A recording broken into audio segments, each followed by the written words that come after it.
علیکم ورحمۃ اللہ وبرکاتہ۔ ناظرین، آج کے درس کا موضوع ہے اللہ کہاں ہے۔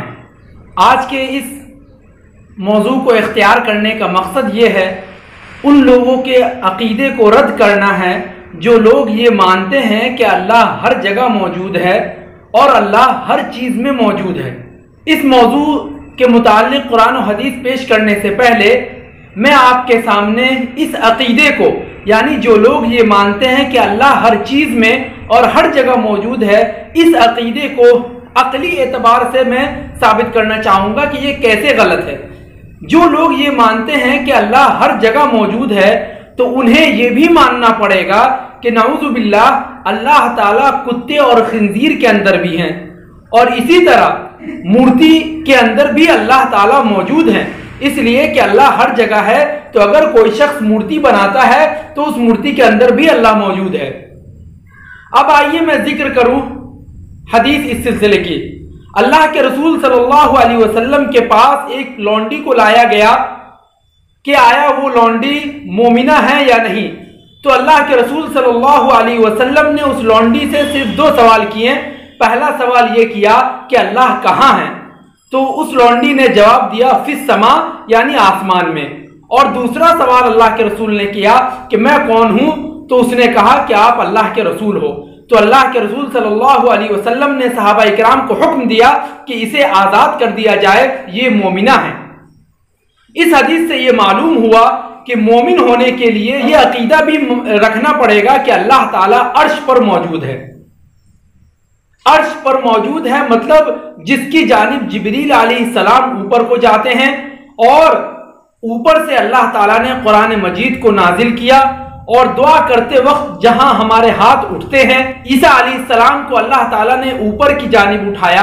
ان تمام باتوں سے بھی معلوم ہوتا ہے کہ اللہ تعالیٰ عرش پر موجود ہے، جیسا کہ قرآن مجید میں سورہ طٰہٰ میں اللہ تعالیٰ نے ارشاد فرمایا الرحمن علی العرش استوی، کہ رحمان یہ اللہ کے ناموں میں سے ایک نام ہے۔ رحمان عرش پر مستوی ہے، یعنی ساتوں آسمان کے اوپر جو عرش ہے اللہ کا، اللہ اس پر مستوی اور قائم ہے۔ لیکن کیسے قائم ہے اس کا ذکر قرآن و حدیث میں نہیں ہے۔ اب میں ایک سوال کا جواب دوں گا۔ وہ سوال اور اشکال یہ ہے کہ اللہ عرش پر مستوی ہے تو کیا اللہ تعالیٰ عرش کا محتاج ہے؟ کیا اللہ تعالیٰ کو عرش کی حاجت ہے؟ جی نہیں، بالکل نہیں۔ اللہ تعالیٰ کسی چیز کا محتاج نہیں۔ اسے ہم مثال سے یوں سمجھ سکتے ہیں کہ جس طرح زمین کے اوپر ہوا ہے تو کیا ہوا زمین کا محتاج ہے؟ جی نہیں، ہرگز نہیں۔ اسی طرح زمین کے اوپر بادل ہے تو کیا بادل زمین کا محتاج ہے؟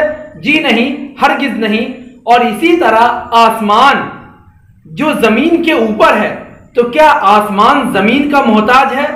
جی نہیں، ہرگز نہیں۔ اللہ رب العالمین اس بات کا زیادہ مستحق ہے کہ وہ کسی چیز کا محتاج نہ ہو، اس لیے یہ تمام چیزیں اللہ کی مخلوقات ہیں، یعنی اللہ کی پیدا کردہ چیزیں جب ایک دوسرے کا محتاج نہیں تو اللہ تعالیٰ کیسے محتاج ہو سکتا ہے؟ بعض قرآن کی آیت ہیں جن سے یہ لوگ استدلال کرتے ہیں کہ اللہ تعالیٰ ہر جگہ موجود ہے، جیسے انہی آیتوں میں سے وَهُوَ اللَّهُ فِي السَّمَاوَاتِ وَفِي الْأَرْضِ يَعْلَمُ سِرَّكُمْ وَجَهْرَكُمْ وَيَعْلَمُ مَا تَكْسِبُونَ، یعنی اس کا معنی یہ ہے کہ وہ اللہ ہے جو آسمانوں میں ہے اور زمینوں میں ہے، اور تمہارے ظاہر کردہ باتوں کو اور چھپائے ہوئے باتوں کو، تمام باتوں کو جانتا ہے۔ تو اس آیت کا صحیح مفہوم یہ ہے کہ اللہ تعالیٰ اپنی ذات کے اعتبار سے عرش پر مستوی ہے، لیکن اپنے علم کے اعتبار سے ہر جگہ موجود ہے۔ آخر میں اللہ رب العالمین سے دعا ہے کہ اللہ تعالیٰ ہم تمام لوگوں کا عقیدہ قرآن و حدیث کے مطابق صحیح فرمائے۔ آمین۔ وآخر دعوانا الحمدللہ رب العالمین۔